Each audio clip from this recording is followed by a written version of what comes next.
Welcome, one and all, to an all-new episode of the Comic Multiverse, where the worlds of nerd meet. This will be our last show, maybe for a bit, what with the holidays and Christmas and everything coming up. In fact, we didn't even think we were going to turn this into a regular show this week. We thought we were just going to do a Star Wars spoiler cast, which we're going to do at the end of this, where we would normally talk about the comics for the week. But there was just enough new and interesting news that came out that I said, screw it, let's just put a show together, right, Matt?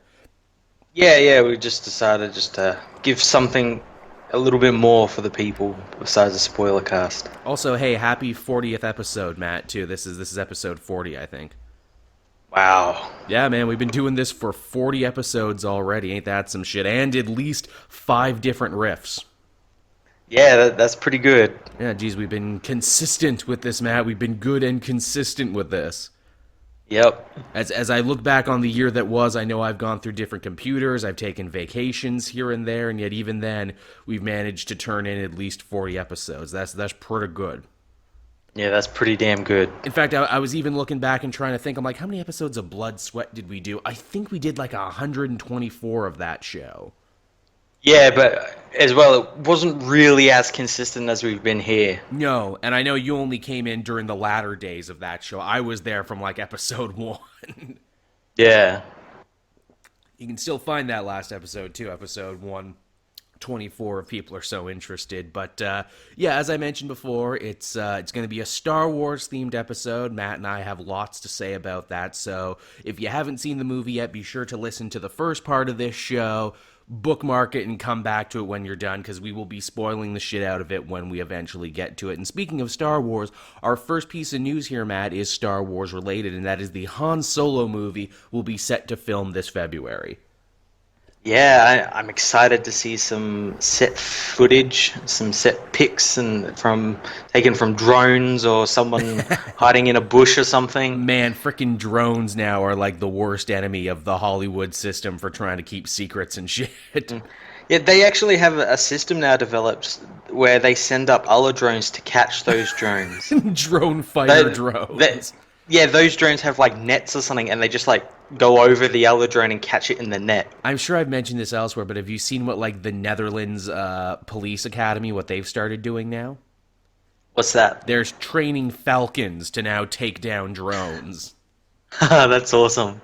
I want a drone falcon. That's all I want for Christmas is a drone falcon and one of those cool falcon gloves.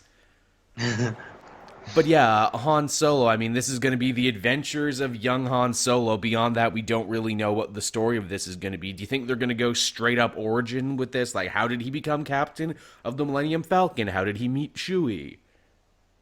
I don't know. I'm wondering if they are going to like just take certain parts and not just tell you everything, like how he met Chewie, how he got the Falcon, how he did the Kessel Run, all that sort of stuff. I know it's also going to have it's going to have Chewie in it, so I'm guessing we're going to find out about that. But I'd be really cool if they didn't do the Falcon in this, and they leave it like right till the end. That would like be he goes into like the poker game he wins it in. You got to wonder too, how much do you think they would end up borrowing from like a expanded universe? Could we see some swoop bike racing maybe?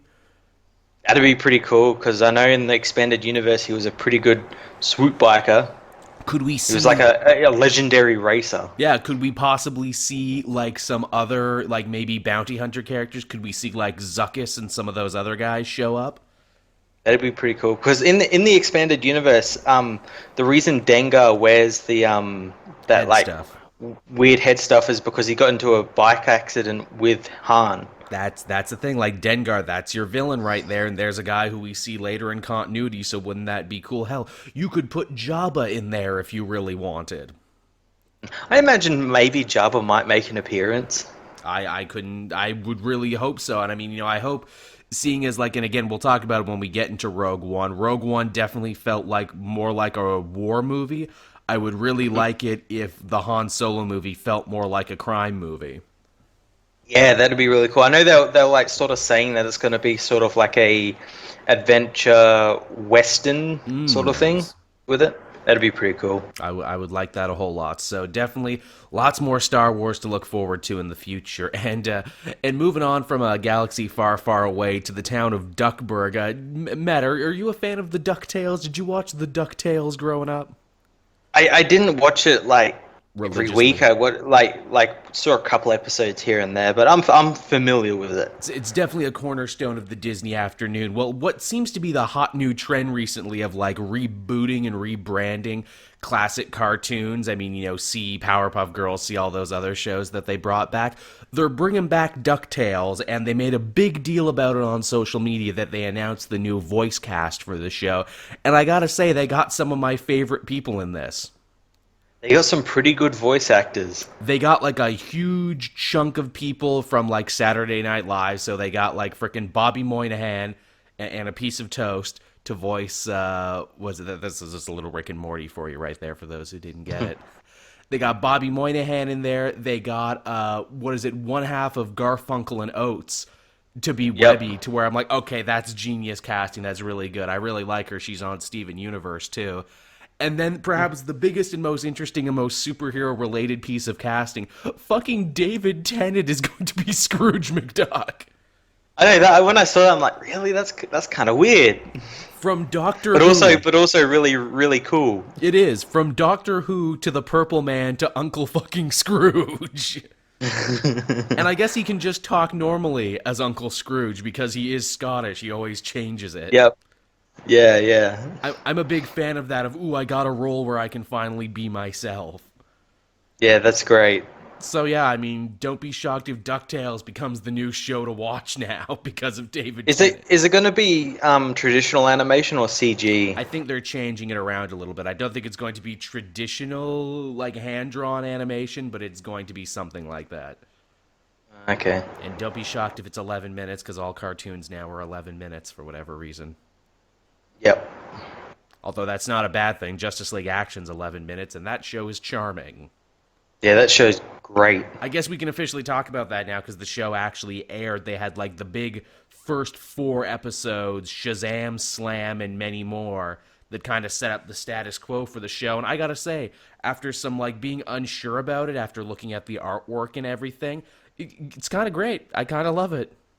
It is. All the characters are like pitch perfect. It's just amazing what they're doing with that show.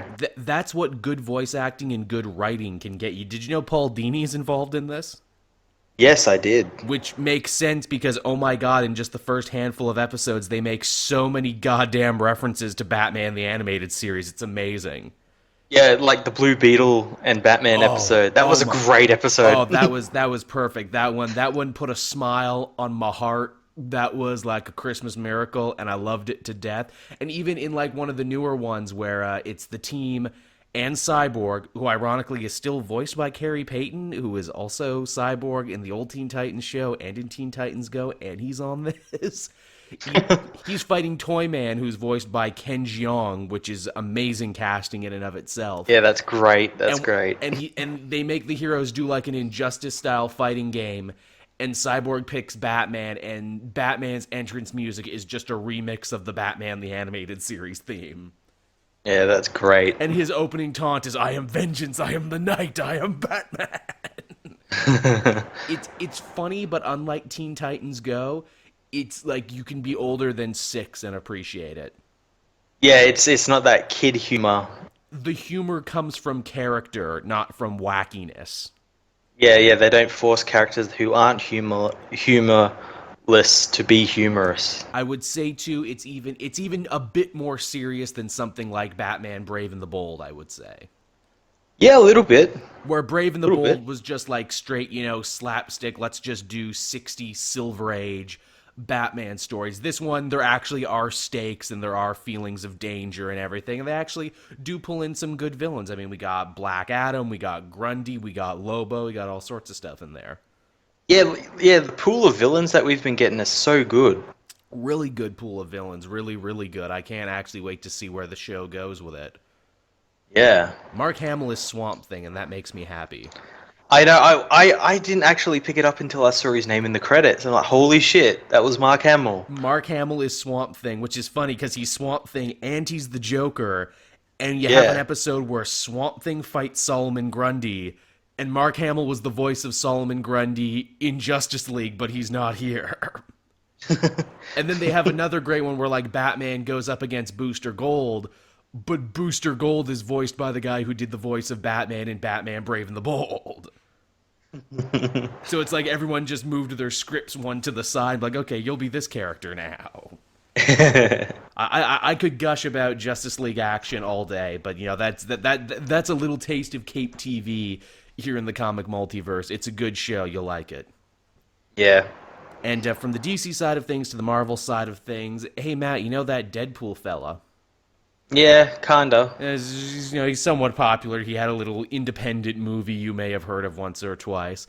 He's going to be a busy guy in 2017 because they've announced 2 brand new stories that are going to feature on him. The first is yet another in the long Deadpool Versus line of books, which I think all of them have been written by Cullen Bunn at this point. You know, there was Deadpool versus Carnage and Deadpool versus Hawkeye and Gambit and Deadpool versus Deadpool and everything. Well, we got a new one now, and honestly, I kick myself in amazement that they didn't make this one already, but Deadpool versus the Punisher is going to be a thing in 2017. Really? Yeah. Wow. I might actually read this one because I'm such a Punisher junkie. I'm just like, okay, what's he doing now? Yeah. I kind of tape it off on the Punisher books and what's going on in there. The new one's pretty good from Becky Cloonan. I like it. It's very back to basics, down and dirty, early 2000s Marvel Knights versions of, no supervillains, just crime. Yeah. Which if that's your cup of tea, and it most certainly is mine, you'll dig that. But perhaps the more interesting Deadpool thing is an actual full-on Deadpool event that looks to actually go through all the books he's related to. So Mercs for Money, and I guess Uncanny Avengers too. But it's called the Till Death Do Us event. And the deal with this is that Deadpool is finally going to war with his monster wife, Shikla, in the Monster Metropolis. Cool, I guess. I guess. And Matt's like, I don't read these books. I don't fucking know what you're talking about. Yeah, I don't give a fuck. I will say this, though. The funny thing about, like, them finally going, like, ooh, and Deadpool's wife was evil all along. All I can say is, like, yeah, no fucking duh. You've been teasing turning her evil and turning her into a villain since before goddamn Secret Wars. Hell, I'm shocked, I tell you. Hell, in her Secret Wars tie-in, Miss Deadpool and the Howling Commandos, she did turn evil in that and try and, like, turn against God King Doom and got killed for it. And every time I think they're going to finally pull the trigger on it, they don't. I'm like, well, geez, it's about goddamn time. All right, so from those stories to one involving a favorite topic of Matt and myself, and that is Young Justice. Have you seen this, Matt? Have you heard about this? Apparently fans are petitioning now for a brand new comic series because there was one that was actually tied into the show beforehand. If one comes out, it'll be digital. Yeah, I mean, I don't know why it's not. I mean, that seems to be the obvious way to go to make it digital. I know I kept meaning to read the last run of Young Justice comics that tied into the show, but they just didn't look that good, honestly. And I'm like, man, the show's so good. Wait, I tell you what, cancel Injustice Ground Zero because that book's a piece of shit. Is it? And give I'm having a stroke thinking about it. We haven't talked about comics in so long. Matt's like, no, I was angry about a thing. It's literally like, what does Harley Quinn do? That's literally the whole comic. Well, that's what happens when you've taken the thing so far now. All you can do is focus on characters that weren't really involved. Well, the thing is, like, they had an annual come out recently for Year 5, and that was, like, literally what Ground Zero should have been. It was stories, collected stories from different people who we haven't seen in a while, like Black Lightning and, like, what they're up to in the universe and everything. That's what that should have been, but nah, we got to see Harley Quinn steal Batmobile because reasons. I guess we got to keep milking that Injustice teat for as much as it's worth. Yep. The big push behind this, fan petition for a Young Justice comic series is basically Greg Wiseman came out and said, what was good about the other comic series is that it kind of let us draw in the margins and everything, because, like, if you did read the comic, it did connect to the show. Is the thing in, like, actual meaningful ways. Like, there was whole explanations why Ocean Master was in the light in Season 1 but not in Season 2. Like, they actually do explain shit like that. Mm-hmm. But at the same time, too, I'm just like, yeah, I'm just happy with the show. I'm not going to push for anything extra. Just let me be happy about season 3. Yeah, don't start like saying, "Oh, now that it's coming back, it needs a comic and a video game and all like a series of animated movies and stuff like that." Like, Just be happy with what you got. Yeah, don't get me wrong. Those things are great, and if season 3 does good, we'll probably get those things anyway. So right now, I'm just like, you know what? Don't rock the boat. Don't tip the boat over. Yep. 'Tis a rickety ship this season 3. We almost didn't get it. Yep. And speaking of things that I have no segue for this. I'm just fucking bullshitting. So, Matt, remember we were talking endlessly about the Harley Quinn movie, the prospective Harley Quinn movie that supposedly Margot Robbie had taken a really big interest in, had recruited writers, and was actually kind of developing it on her own? Mm-hmm. Well, we got some big news on that one, and that is the Harley Quinn Suicide Squad follow-up movie will actually be called Gotham City Sirens, which was an old Paul Dini book. Oh.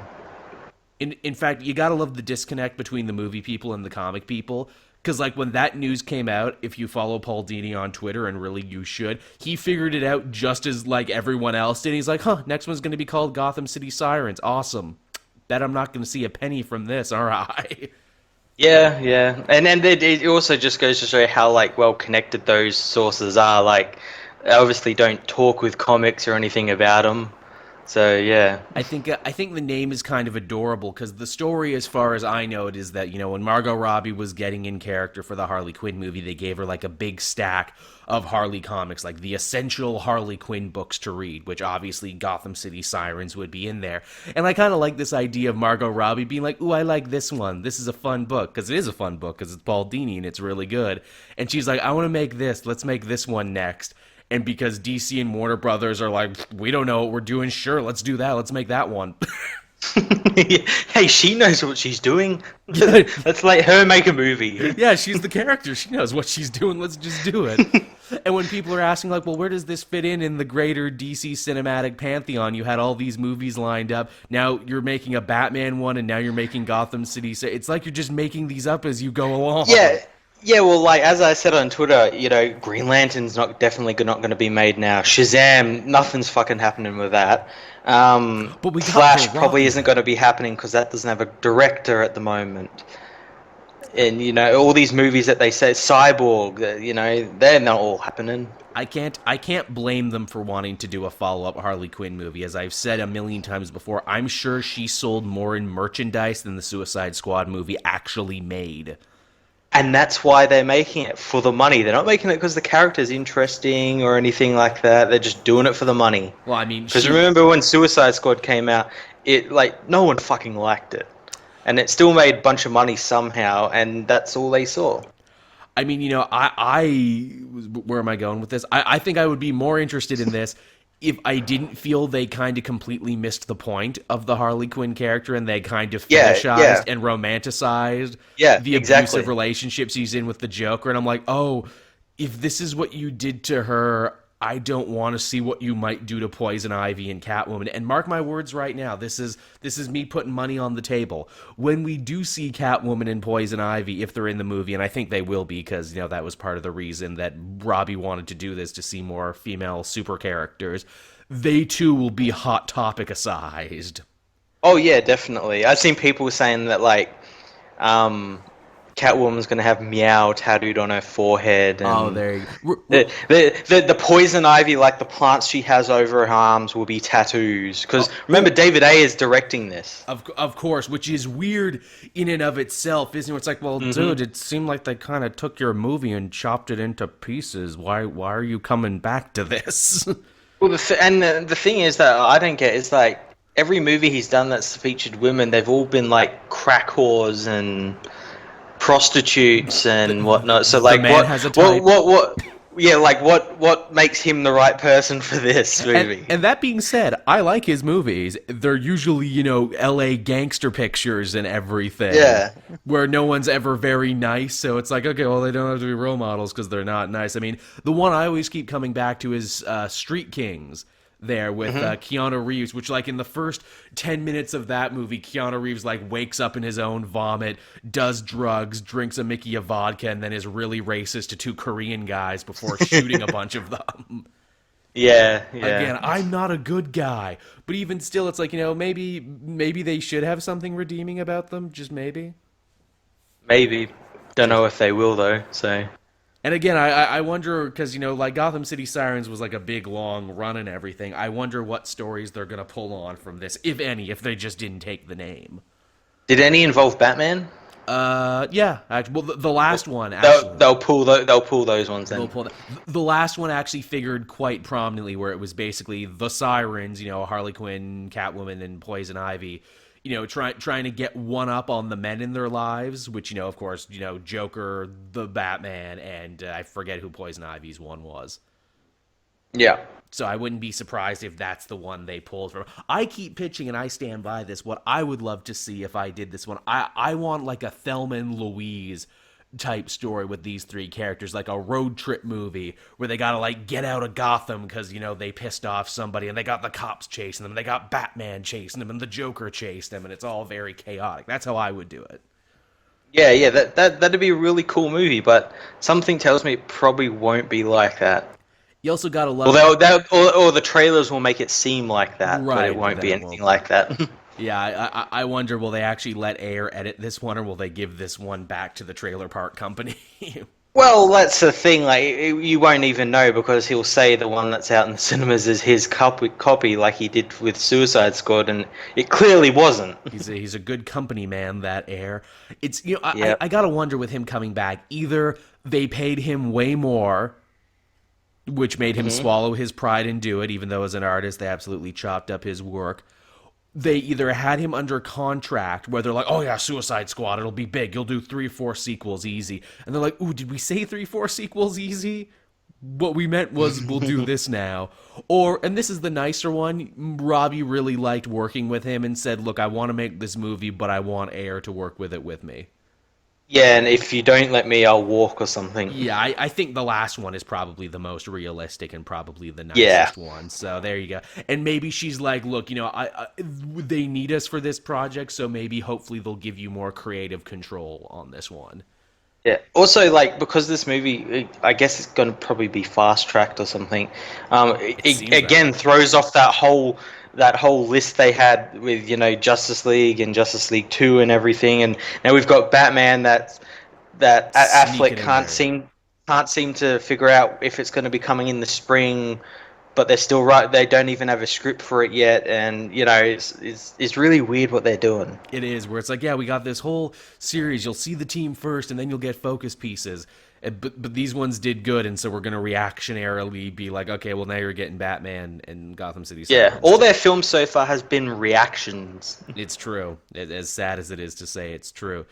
Now, again, more theorizing. How do you think they will cosplay up Poison Ivy and Catwoman? Because I have some theories. I think Catwoman will wear a torn crop top that just says pussy across it. And I liked your idea of Poison Ivy. She'll have a bunch of tattoos of plants, but instead of regular plants, they'll be pot leaves. Because that's hardcore. I guarantee you she probably will have her, like, the tattoos and everything. And the tattoos will move or something. There you go. And this whole production will be sponsored by Hot Topic.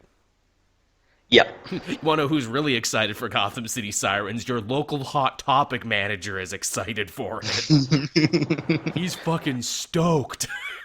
If anything, I can't wait to see like the like models they have for Hot Topic modeling the clothing line they base off that. Like you saw like the Joker ones they had for that. Oh yeah. It was amazing. Absolutely amazing.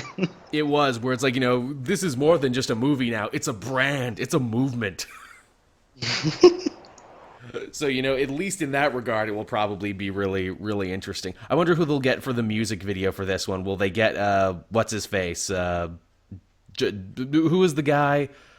Oh, God. They did, like, some really... Oh, God, I feel... Purple Lambo was the song. Yeah, Skrillex and Rick Ross. Thank you, yes. Are they going to get Skrillex and Rick Ross back to record, like, a new one? Oh well, since it's all like females, they'll get some like a female. They'll get like Kesha. who's that? Who's that terrible female rapper? I don't know. There's so many. Who is? Iggy Yeah. Azalea. Okay. Here, it's got to be a dream team. It's got to be three. So it's going to be Iggy Azalea. It's going to be Kesha, and it's going to be Courtney Love. And they're all going to come together to sing the awesome new theme for Gotham City Sirens, and it's going to be amazing. Dude, I just fucking did the movie's marketing right there. David Ayer, give the comic multiverse some money. We did your job for you right there. And judging how right we are usually, like we've probably picked up like 90% of the film already. You see, it's really easy to be right. I just think of the worst case scenario every time, and then it happens. Whackity schmackity do. And from one DC story to another, Patrick Wilson, Night Owl from The Watchmen, we found out is actually going to be the villain of the Aquaman movie, which actually does seem to be progressing at a decent rate. He's going to be Orm the Ocean Master. Yeah, well, I'm kind of shocked that it took him this long to be cast in the film since he's right? a James Wan alumni. So It's yeah. true, and obviously he's played kind of a superhero before. It is kind of fitting that he should play this role. Although, and again, and like I'm not being an asshole here when I say this. When I saw that Patrick Wilson was cast as the half brother of Jason Momoa, I laughed, and then I saw they were serious. I did as well, and just to like remind myself, I brought a picture up of Jason Momoa's Aquaman, and then a picture of Patrick Wilson, who's like the whitest guy ever, and I'm like, come on, I know it's half brother, but come on. You know what? I think I know why Orm is angry now. He clearly got all the shit genes in the family. He doesn't even look even vaguely Samoan. He doesn't have any tattoos. He's not muscly. He's not anything. He got the bad genes. That's why he's angry. Well, do you reckon because these movies love changing shit so much, do you think they'll change it somehow? Maybe he'll be an adopted brother now. Yeah, something like that.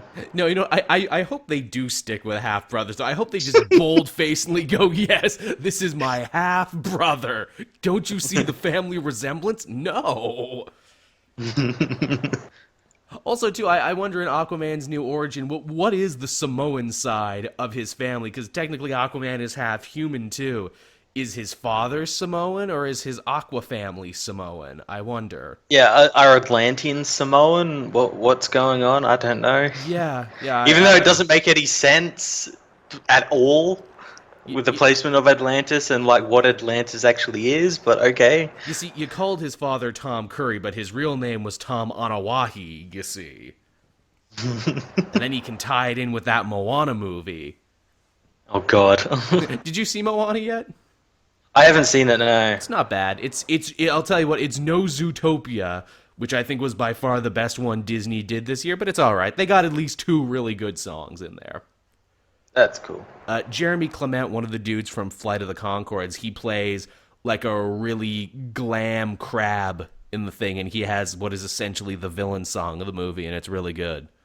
Awesome, I like Jermaine Clement. He's doing like full-on 80s hair metal as this singing crab. It's great. Oh, awesome. It's really funny. Like, he stole the show for me. He was so good. Like, his song is at the halfway point to the movie, and I'm like, well, shit, nothing's gonna top that. Yeah, he's a pretty cool actor. He is cool, and he has like a lot of very varied parts, doesn't he? When's Jeremy Clement gonna join the DC cinematic universe? That's what I want to know. Who will he play though? Ah, that's good. He can be Booster Gold. There you go. And just Booster Gold's too fun though. That's true. You're right. He would have no place in this new universe. You're right. Damn it. He'd like turn up and be like, "Hey guys, I'm here. Let's have an adventure," and then like Batman would shoot him in the face or something. Well, he did basically already play Lobo in Men in Black 3. That's true. So he can just do that again. In fact, just save the same makeup and everything, and there you go. So there you go, everyone. That's an update on the new stuff that's been happening, and actually that's kind of fitting, too, because we're very close to the 30-minute mark.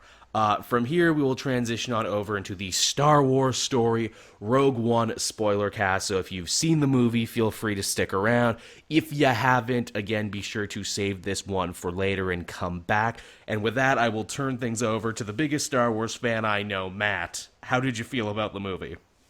Oh, everything about it was amazing. It was really, really cool, wasn't it? It was so good the way they've sort of blended prequel stuff, new stuff, and old stuff together. Yeah, I mean, I guess we'll just come right out and say it. What blew me away, the amount of cameos I found to be absolutely staggering, because there was the ones we knew had to be there, like Vader was going to be there, Jimmy Smits was going to be there, Mom Mothel was going to be there, but everyone else absolutely took me by surprise. I know there was some. They hid them very well. They Like did. I kind of knew they would have to be in there, especially like I'm just gonna say it, the droids R2 and Yeah. C3PO, because they've been especially R2 has been in every Star Wars film, so they'd have to be in there. I'm wondering how they're going to do it with the Han Solo movie. But yeah, it was really cool seeing them, and what is even better is that they weren't like those kind of shoehorned ones in where the movie sort of stops and it's like, hey, remember this character? Okay, bye. They don't break stride for it, which I like. In fact, with Pig Nose and Walrus Face, they literally don't break the stride when they have those two cameo. Yeah, that was great. Dr. Evans and Ponda, I forgot his last name. That was great seeing them. They must have got off that Jeddah pretty fast. Yeah, I was gonna say, I'm like, well, fuck, they destroyed Jet after this. Either they were just on their way out, or they had a much more interesting story of what they were doing from Jeddah to Tatooine. Yeah, for real, the hell was going on with them? I mean, I guess we can talk about the main thrust of the story, as people may or may not know from the trailers, is the creation of the Death Star, them trying to steal the plans, and the daughter of the engineer, Jane Ursa, who's kind of our main character, and Mads Melkinson, who was our Imperial scientist.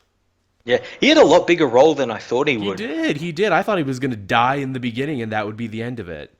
Yeah, that's what I originally thought. Well, like when Orson Krennic turned up with his troopers and everything, when his daughter went and hidden everything, I thought that was when he was gonna die, when he said no.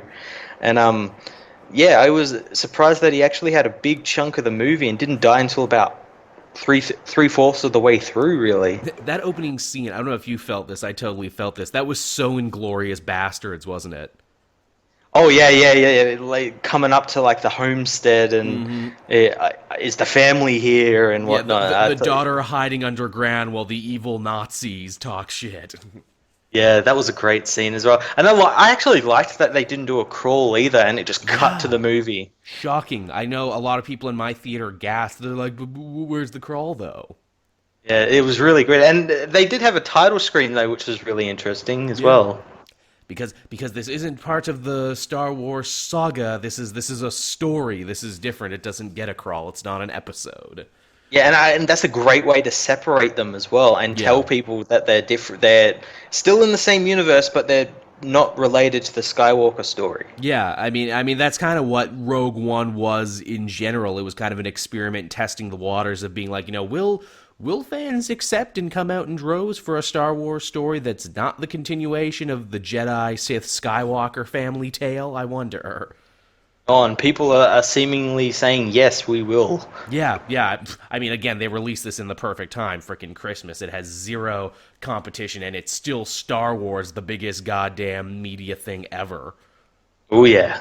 I like, even in the lead up for this, I'm sure you couldn't have avoided this, but a bunch of Trump people were like, oh, the writers said mean things about Trump, let's boycott Star Wars. And again, I laughed and laughed.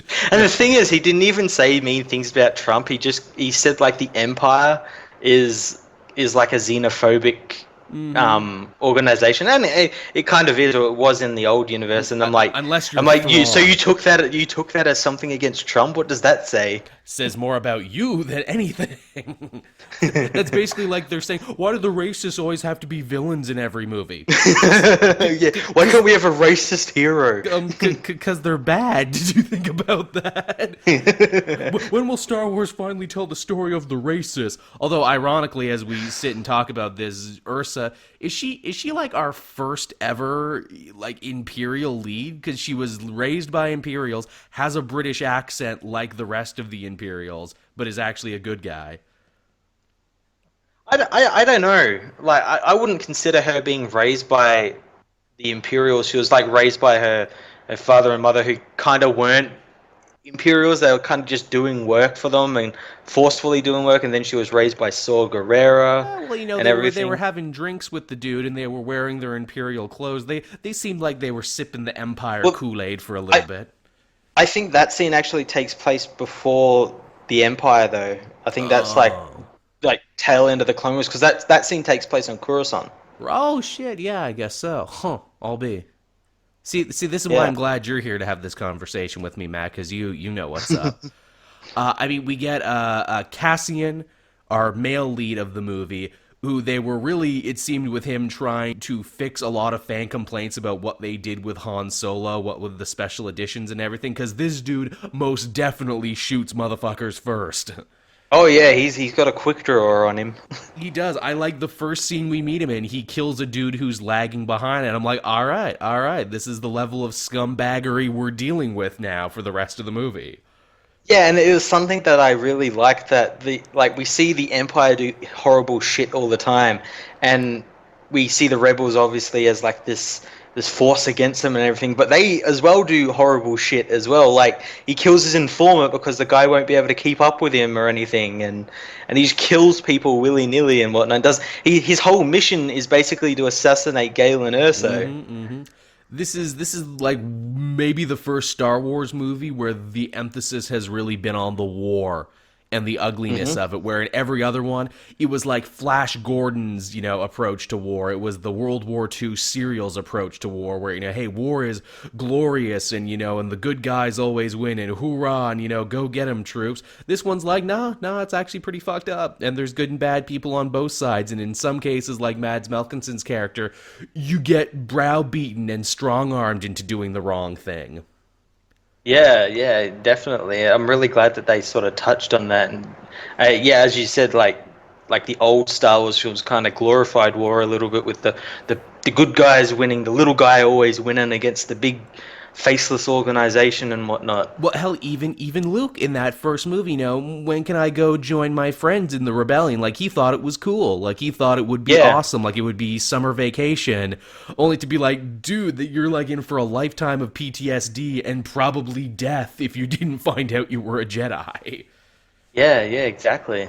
And the fact that they even kind of make the Ursa family more interesting, to have this idea where it's like, well, man, why was the Death Star so easy to blow up? Oh, because Galen put a back door in it. That's why. Yeah, I love that they made that sort of a big plot point as well, that like he knew what he was doing and he designed this big flaw in the plan that no one else knew about, that only him and his daughter knew about. I thought that was pretty cool. Nice touch. Kyber crystals were a huge portion of this movie, and that really surprised me. Yeah. Well, I like before the movie came out, I read the novel, so I knew they were kind of a big part of it, and a big part of powering the Death Star, like with the crystals and everything. And yeah, that was pretty cool that they're sort of adding them into canon again. Yeah, that was Splinters of the Mind's Eye. They were first introduced, if I'm not mistaken. Yep, the that was actually, that book, The Splinter of the Mind's Eye, was actually meant to be a sequel to Star Wars if Star Wars wasn't as popular as it was. That's really funny.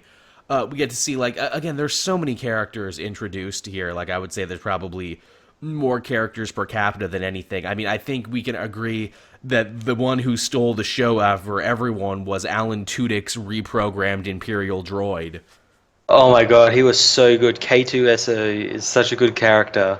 And it was all CGI as well. I couldn't believe it. It was so good. He looked great. I mean, he was the comedy of this movie, but a very different kind of comedy. It wasn't like knee-smacking, whackety-schmackety-do comedy. It was like very dry, very gallows humor.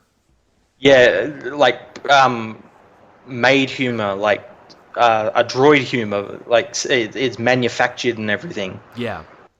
Yeah, man, frickin' he really owned it, and he was so likable, and I think they knew he was so likable because they kill him first. Yeah, that was a shame. I knew he was gonna die, but like I always had this story where like he doesn't die, and the Empire get hold of him, and they basically rape and pillage his mind for like all like the rebel info. And and then they just wipe it and just send him back out into the ranks of security guard droid. And I think that it would have been a bit more effective as well. Man, Where he's left alive, but like he's not himself anymore. Man, the whole like lore of droids in the Star Wars universe, they really get a shitty deal, don't they? Oh, they're essentially slaves. Yeah. Man, here's hoping if they keep doing these Star Wars side stories, they'll actually do a movie from the droids' perspective. Wouldn't that be something? Wouldn't that be something where the droids are like, when's gonna be our time, man? When are we gonna uprise? It would lead a droid uprising. Yeah, really. Friggin', C-3PO and R2-D2, man, them Uncle Droids is what they are. They forgot about the struggle out here. That they're house robots, I tell you what. No, really, they are literal house robots. Is what they are. But yeah, I mean, that was cool. Bodhi, who was our pilot guy for the movie, him, I will admit, he kind of had that Gamora issue from Guardians of the Galaxy, and that is he already had the biggest, most important moment for his character off screen before we meet him, and we never understand why he wanted to defect. Yeah, we never got like why he became friends with Galen and everything. But in seeing that, he actually got a big part of the film. Like he was a decent part of the film as well. Oh, for sure. Oh, you forget about it by the end because he's like the one guy without combat experience who kind of has to nut up and help out in the final battle. Yeah, and then he gets killed by a grenade. Gets killed by a grenade. That's the thing, too. Like, not only does everyone die in this movie, and oh my god, everybody dies. What a ballsy move is that for, like, a Star Wars big blockbuster Christmas release, all the heroes die. But a lot of them don't even get heroic deaths. Yeah, a lot of them are just, like, killed by explosions or blaster fire from stormtroopers or something. That's really what this movie is at the end of the day. This is the everyman Star Wars movie. These are the people who weren't glorious generals. These are the people whose names will be forgotten to the history books, but these are the ones who made the rebellion happen. Yeah, they're the ones responsible for everything that comes after. Yeah, absolutely. And we get to see some new troopers too. We get to see like some tropical troopers in their beige armor. That was cool. Yeah, those Scarab troopers looked awesome. Yeah, they did. I like they kind of got like the African campaign, like beige cargo pants on their uniform. Yeah, I like that. Yeah, that's cool. Thought that was a really cool touch. Again, too, bringing it back to like how this movie takes a lot of inspiration from war and everything. This one even kind of updates the metaphor a bit because we get to see Saul Guerrera's like desert rebels guys who are like too raw and too real for the rest of the rebellion. Yeah, they're too edgy for the rebellion. They are literally too edgy, man. They're hitting it too raw like the Wu-Tang Clan. And we get to see like a marketplace attack where they like blow stuff up and it's all very like, guerrilla warfare, terror tactics type stuff. And I'm like, oh wow, this shit feels real, doesn't it? The fact that they do it on a desert planet too, they pull that off. Yeah, I really like that where you get like the Imperial tanks going through the streets and they just like throw like IEDs on it and everything and just start killing everyone. I thought that was awesome. And even Cassie's like, no, we gotta leave. Why? Because shit's about to go down. That's I can feel it. There's a fuckiness in the air. And I mean, man, great designs too. I know some people complained about Forrest Whitaker about the voice he was putting on for it. I like that he sounds like such a weirdo. Well, there's a reason for that, and we're going to find that out when Rebels comes back because he's in the new episode of Rebels. Nice. But I think it has something to do with like Geonosian pesticides or something. It like fucks up his body. Right. It is cool that Saul Guerrera has like a ghetto Darth Vader rebreather suit where it's just like. Yeah, he's got like the little oxygen mask and everything, and yeah, it looks really cool. Really, really well designed little character. It was like, how fucking weird is this? And also, he just has like a mind-flaying squid monster in his base. I love that. Like, oh, if you don't want to give up information, we'll just give you to this mind-raping monster. Yeah, and it'll give you all the information you need, but it also will give the person its mind-raping like brain damage. Man, what a wonderfully disgusting creature that was. I know, it was just this big glob of tentacles and everything. It was so awesome. I think it had a tentacle dick, too. Like, if you looked in the center of it, it had, like, one smaller tentacle. I'm like, that's a tentacle dick. Yep. Like, You've seen your fair share. tentacle dicks. Hey man, I've seen some shit, man. I've seen some shit that turn your hair white. I like too that this movie's remembering. It's like, yeah, you know what? There was like some gross shit in Star Wars too. Like Jabba was really gross. Let's try and up the gross factor. Yeah, that's something like the prequels kind of lacked, that sort of lived in and like kind of gross sort of thing with the aliens. Space is terrifying, Matt. There's a lot of It is. terrifying shit out there.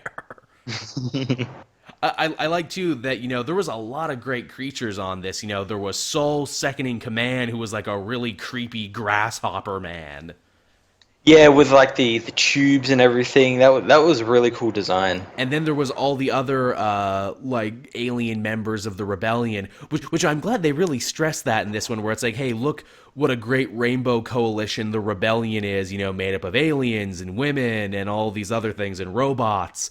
Free thinking robots. And meanwhile, the Empire is just white dudes, white dudes. Yeah, yeah, British white dudes. Evil British white dudes and one hologram man. Yep. Yeah, so let's gotta talk about that. So one of the biggest cameos, and again, I think we could all have guessed this would happen. Tarkin shows up, and like Tarkin just doesn't have a little part. Tarkin is a big part of this movie. Yeah, he's a big part of this movie, and he's brought to life by a body double, makeup, and CGI since the original actor Peter Cushing died many years ago. So He's been they're dead able to since bring the him 90s, back. and even then he hadn't done any movies at that point since the 80s. Yeah, yeah. So and he was a really big actor as Oh well. yeah. Um, and yeah, they brought him back in this, and he looked great. You see, He looked great. I found him kind of scary, but maybe that's just because I knew. I'm like, this guy's been dead for like 2 decades. Yeah, this is fucking weird. This is a ghost.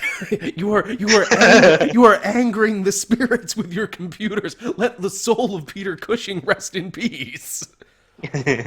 But yeah, as you said, like he has like a really big role since he's trying to take over the Death Star from Krennic, Yeah, it's funny. and sort of take all the goodwill that it brings up as well with it. Keeping with that theme of the morally gray like stuff that we got going on here. Our heroes are murderers, thugs, and thieves. And our villain, our quote-unquote villain in Krennic, what's his big villainous plot? What does he want?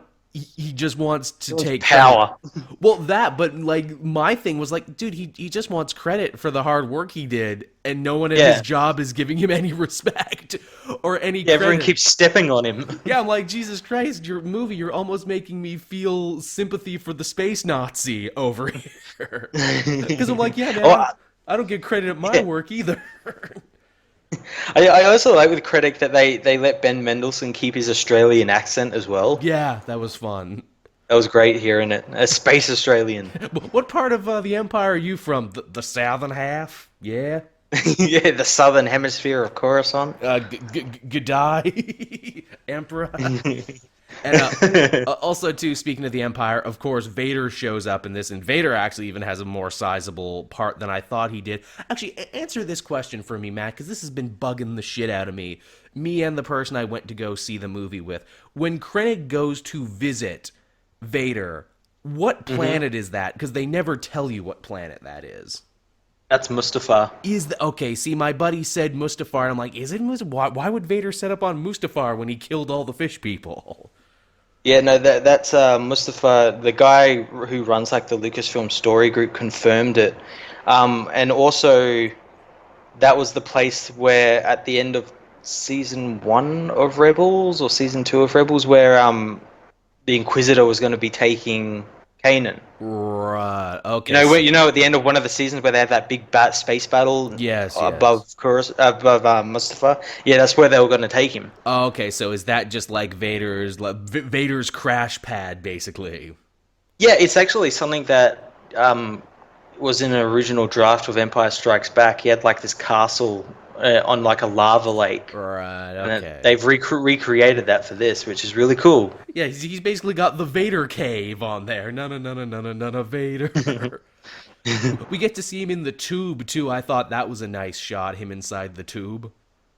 Yeah, and I've been telling people like he killed all those rebels and everything because he was angry because they got him out of his bath. Yeah, really. It's like, oh, you know how long it takes me to draw a bath like this? When you're burned from head to toe, the water has to be just right. Yeah. Also, Vader made a pun as well. Yeah, he did. He don't choke on your ambitions, director. Like, literally, after he did that, I expected the screen to go like, hashtag savage. I'm like, Jesus Christ, you really must have caught Vader at home. He's dropping jokes now and shit. Vader got jokes. I like that lair he has, how it's like set up and everything. And apparently, I saw like pictures of the art of Rogue One, and apparently it's set overlooking the river where Anakin died. Right. Where like him and Obi-Wan had the fight, and he got his legs cut off and everything, and burned up on the shoreline there. Apparently, it's overlooking that. Jesus goes to show how different I am from Vader. If I was him, I would never want to see that planet again. I like to think maybe like Palpatine made him go there. Oh, just like, hey, I'm giving you your brand new base of operations. Yep, it's on a great sunny planet called Mustafar. How's that make you feel? Not great. Well, you can't refund it and you can't regift it, so And that's why Vader's always angry. He's just constantly triggered. He's just like, oh, the fucking irony of this. Every day when I wake up. Oh, God. Speaking of Vader, too, man, it's funny. We almost go the entirety of Rogue One without seeing a single lightsaber. Yes, and until right at the end. Right in, like, the final 5 minutes. And I really saw, all the people in my theater were just like, whoa, Darth Vader's a badass again. They've completely rehabbed him from the prequels. And I'm like, yeah, this is cool, but I've also been reading the Darth Vader comic, and I've also been watching him in Rebels, and he's been really cool there. But you're right, he's cool in the movie. You're right, I'll give you this. That scene was awesome, though. It was. They basically turned him into a goddamn slasher character, because you got all the poor little grunt soldiers, and it's dark, and then you just hear him... and then red light. Oh, that was a great scene. The last thing you'll ever see. Man, you want to talk about how this movie deals with, like, the smallest cogs in the rebel machine. Literally, the day is saved and the information only reaches Leia because two little mook soldiers were able to pass the information through a door. Yeah, through a door that was just open enough. What were those guys' names? Yet again, you'll never know. These really important dudes will be forgotten from history because that's every war. Again, too, that's because we get a cameo from Leia, too. Leia is literally the last thing we see in the movie. Yeah, and again, she's recreated through CGI. Everything looks pretty great as well. I did think, though, it looked kind of weird. I guess maybe because it was on screen for like 2 seconds, and maybe if we had a little bit more time with it, like we did with Tarkin, it would have looked better, but kind of looks a bit weird for me. It's funny how they kind of pick and chose, because it's like, okay, well, Ma Mothel won't be computer recreated. We just found this actress who looked a lot like her. Tarkin is obviously dead, so we got to recreate him in a computer. It's weird because, what is it? The lady who plays Leia, she actually has a daughter who looks a lot like her. I'm surprised they just didn't put her in there and try and make her look more like Carrie Fisher. Yeah, I don't know. The woman who plays Mon Mothma was the one who played her in Episode 3 as well. Oh, nice. Yeah, so I got a nice little bit of continuity there. Yeah, she looks really... Speaking of continuity... From the prequels, they brought back probably one of the only things from the prequels I enjoyed, and that is Jimmy Smits. Yeah, as Bail Organa was he in like one scene? Yeah, he was only in that briefing scene, eh? Yeah, like at the end of Revenge of the Sith, that was it. And then it's like to think all this time later, it's like, oh, you mean I can come back and keep doing these movies, and I can be in Rebels and everything? Yeah, it's great. To think they built such an interesting character out of him, and I think a lot of that is just the sheer charisma of Jimmy frickin' Smits. Yeah. Now the thing is that the movie never states that like he goes back to Alderaan or anything. I don't think. Well, he says, I've got the perfect person for the job, talking about his daughter. Maybe he placed a space phone call. Yeah. it'd be interesting whether they, like in the new canon, whether they actually say he's dead or whether he's actually still alive somewhere, Yeah, well, I mean, you and that figure. Leia doesn't find out until a little later on or something. I was gonna say, you figure Han Solo and Leia are so old themselves that Jimmy Smith's character would probably be dead, but maybe he takes really good care of himself. You Oh know? well, like he could appear in like the comics at the moment. Oh, I'd like that. Yeah, that'd actually be pretty cool because it never states that he goes back to Alderaan or like is dead on Alderaan or anything. No, you got some nice leeway in there for sure. Ba-dum. What else haven't we talked about? There's a lot of stuff to cover. The two Donnie Yen and the other guy, those two great defenders of the Kyber crystal thing. How cool were they? Yeah, Chirrut and Bay is so good, I like so good. I like that this movie builds on that idea that obviously nerds like us know, and that is, look, you can be really into the Force religion and not be a Jedi. Yeah, exactly. Like with Donnie Yen, and it seemed to have worked as well because it put to rest that thing that people have always been talking about like why can't the stormtroopers kill any of our heroes or like get shots off at them, and it's the Force. Yeah, the As Force it shows protects you. as it shows in this movie, he says the Force wills it. Yeah, until it doesn't anymore, until I get blown the fuck up. In another tragic thing, I remember my theater, they were all like, oh no, they killed the blind guy. I like that there's a part when he's on Jeddah and they put a hood over the top of him, over his head. That And was he's like, are you kidding? I'm blind. that was really good. Oh, he's got jokes. And man, that cool stick stuff, and when he takes like the bow gun and shoots that other one out of the air. Just He by shoots smelling. the TIE fighter at the air. That was awesome. Speaking of ties, man, this one had to have probably the biggest like action scenes, both in space and on the ground, of like any Star Wars movie we've seen to date. Oh yeah, that Battle of Scarif was awesome. It was freaking huge. It was multi-layered and really smartly put together too, because they're like, look, we're a small army going in guerrilla style. We got to use like misdirection on this to make 10 men look like 100. Yeah, I like how they did that. They like put all the bombs around the place and then attack in different places and everything. I It don't was really well done. Yeah, I don't think we've actually really ever seen like an action movie play off like that, like from the eyes of a guerrilla war fighting force. Be like, yeah, we got to shock and awe, we got to smash and grab, and make it look like we're better than we are. Yeah, make it. Yeah, as you said, make 10 men look like 100. And even in the space stuff too, they show us shit in the space battles we've never seen before. A freaking Star Destroyer cuts the head off another Star Destroyer. That was awesome, and they used the hammerheads from Rebels. Yes, I really liked that. That was a nice Yeah, touch. they used it as well for its actual job as well as like a battering ram. I thought that was awesome. Now, answer this question too. We see like a bunch of the different like star teams and everything there, like, blue team, blue leader. We see the famous red team, of course, from A New Hope. Am I imagining things, or did they actually reuse footage from those original guys in A New Hope to make it look like they were flying the ones in this too? Yep.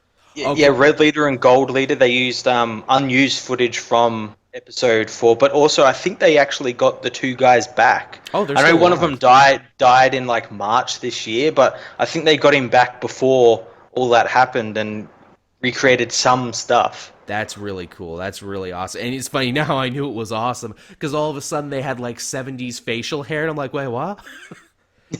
And what's even better is that they in this movie they have Red 5, which is what Luke's call sign is, Yes. and they make a point in this film to kill off Red I 5. know. They make a big deal about fucking killing off Red 5, and I even looked at the person next to me like, that's the one Luke's gonna fly in A New Hope. Yeah, I thought that was awesome. I kept waiting for Porkins, and in a movie that was filled with cameos, I would not be shocked if Porkins came out.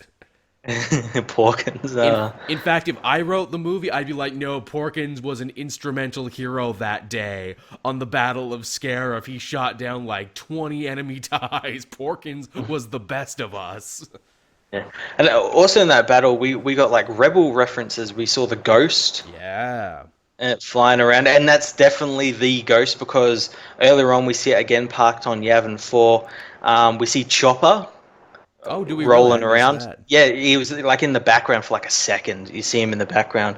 And over the communications, you hear someone call for General Sandula. Oh, that's good.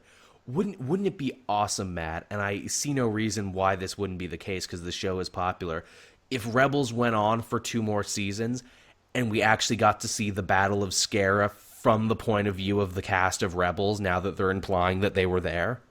That would actually be really cool. That would be fucking amazing. Imagine that, like, shit, that could be your goddamn series finale if you wanted to be like, yeah, they were totally there. They gave their lives to the Battle of Scarif too. You just didn't see it. Well, the thing is, like, we don't know, like who exactly is live. I know, obviously, Hera is, and apparently in some book it sort of makes reference that Sabine is still around after the Battle of Yavin. Right, because she's going to go and rebuild the whole Mandalorian thing. Yeah, but we don't know whether, like, Zeb or Ezra or Kanan or any of them are still alive, though. But I imagine they might be. I think, as sad as it is to say, I think Ezra and Kanan need to die so Obi-Wan and Luke can continue to be the last two Jedi. Yeah, either die or, like, go off somewhere. Yeah, they go off to, like, the space between spaces. They, like, do the... I was going to borrow a Star Trek thing. I was going to say, like, first star on the left and on until morning. They pull one of those where it's like, and where did Ezra and Kanan go? Oh, they went to be going one with the Force. They did that thing. They were such badasses. That's what they did. But yeah, I mean, what else can you really say about the movie at this point? I mean, Matt and I are kind of gushing, but we were always going to be the softest sells for this. Oh yeah, I knew it was going to be good anyway because I know, like, the people just involved with it, like Gareth Edwards, all the actors, producers and everything. I knew it was going to be good. Yeah, it was really awesome. I know. I remember I was reading an article too. Apparently, this movie was supposed to have a less traditional Star Warsian score, and they actually changed it at the last minute and put, like, a more traditional John Williams thing on top of it. I wonder what the original score sounded like. Yeah, well, they hired Michael Giacchino, the guy who did all the Star Trek films and, like, Doctor Strange and everything. They hired him, and he had like 4 weeks to write music or something for it. But it sounded really good. It did, and we do get, like, of course, some great classic reprises and remixes of famous themes. Like, we get a little Imperial March when Vader shows up and everything. I think we get, like, what is it, like a little Leia's theme. Well, I mean, because when she shows up and everything there.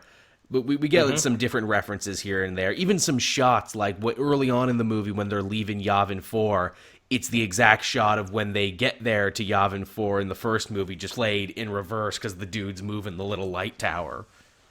Yeah, I like that little dude in the light tower. Yeah, what's checking their speed or something? Yeah, what's his story now that they've completely opened up the Star Wars universe and everyone, even the most incidental background character, can have a movie? What the fuck was he doing? Well, I think, like, in the old universe, he did have a story, and I can't fucking remember what it was, but I have no idea what it is. I can vaguely remember it something to do with, like, checking the ship if it's, like, scanning it or something, but I don't know. That's the amazing thing about the Star Wars expanded universe is that there's like a bazillion books and bazillion comics and bazillion everything else that everyone did get a story at some point.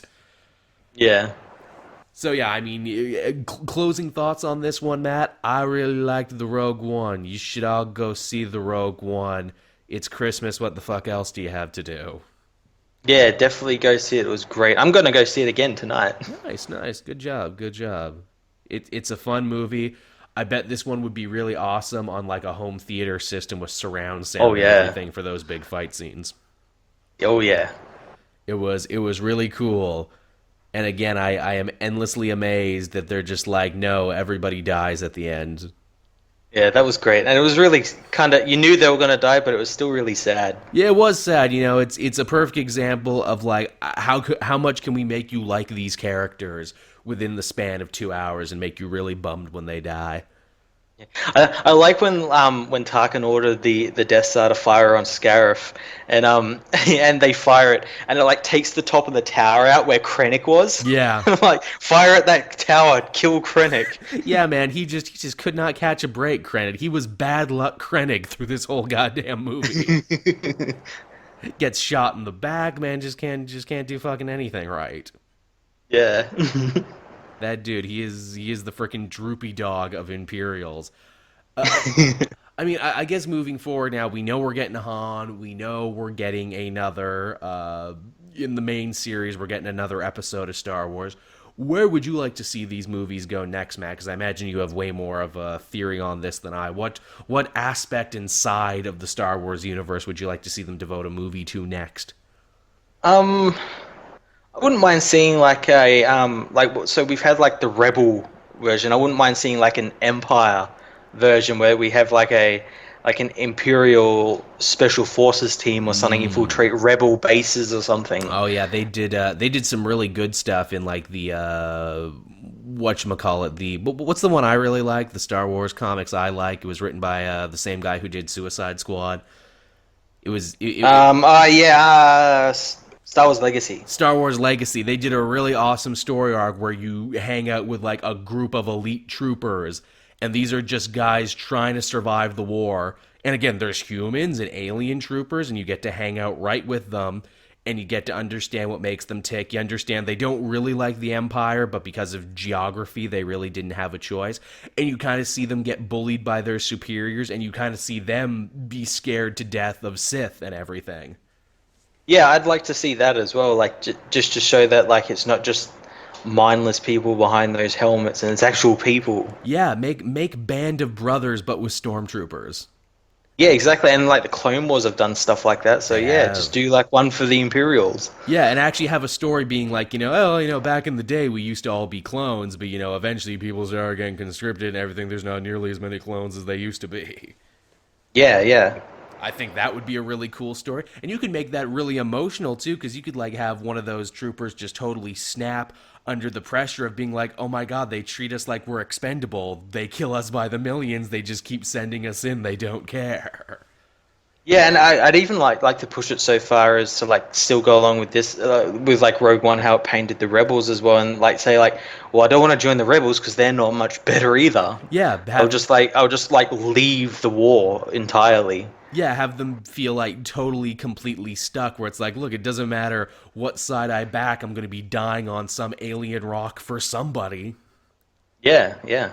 That would actually be a really good story to tell. I think that would actually be really, really awesome. And heck, you could even side story that and make it one about the First Order. Make it be like kids who have been so misinformed by their leaders, where they're like, what are we fighting for? What's this about? I don't understand.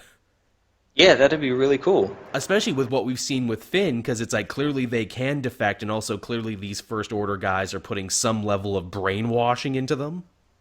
Mm-hmm. Like some extra level to keep them, really complacent. Hell, Rebels pretty much did an episode on this, but actually let's have a whole movie or a whole story based around like the Trooper Academy. Yeah, that'd be really cool. And show like how they beat dissension out of them and everything, and be like, hey, they weren't all evil once upon a time. Yeah, they were just kids. Like Luke wanted, like in Star Wars, Luke wanted to go to the Imperial Academy. Exactly. Yeah, wouldn't that be some shit? That would be a good story. You could tell that. And hell, I'm sure they have stuff in the pipeline too. It's like, well, how about we do a movie about Wedge? Yeah, that'd be alright. Yeah, I mean, heck, he's already getting focus on Rebels and everything. In fact, I was surprised during that big fight scene there at the end with all the pilots and everything. Like, are we going to see Wedge? Is Wedge going to show up? Yeah, I'm surprised we didn't see them, though. He might have been on a mission or somewhere else or something. Yeah, he was doing something else important. But yeah, I mean, that's Rogue One, everyone. That's how Matt and I felt about it there. We enjoyed it. We like Star Wars. Yeah, it was great. We like the Star Wars. I'm sure this will be a kick-ass DVD. I'm sure we'll have many more Star Wars ahead of us. Are they all going to keep being Christmas movies? I know we've had this conversation before. I think so. I think maybe like one changes into May, maybe, or maybe they've changed that date. Oh, I'm not too sure. But Christmas seems to be working for them. So I like them being Christmas movies. I like the idea that every year I can go see one. Christmas we'll see Star Wars movies, and like summer and winter we'll see Marvel movies. Yeah, seems to be the way they do it. They've kind of got it locked up, don't they, Disney? It's like they own everything. It's like they own the goddamn world or something. I was going to make a joke. It's like they own this show, but I'm not with Maker yet anyway. But yeah, so there you have it, everyone. That's the show for this week. This may be the last time you hear an official comic multiverse for a bit, but don't you worry, though, because tomorrow Matt and I record something very special, something you've been asking about forever, and you'll actually get that during the week of, or during the actual Christmas week, because Matt and I aren't going to record next Sunday, because next Sunday is Christmas. So, I mean, I will leave it up to your imaginations what it is Matt and I can be doing, but I'm sure that many of you have already jumped to that conclusion, so good for you. Martha. And on that note, everyone, I will say bye-bye and see you next time. Yeah.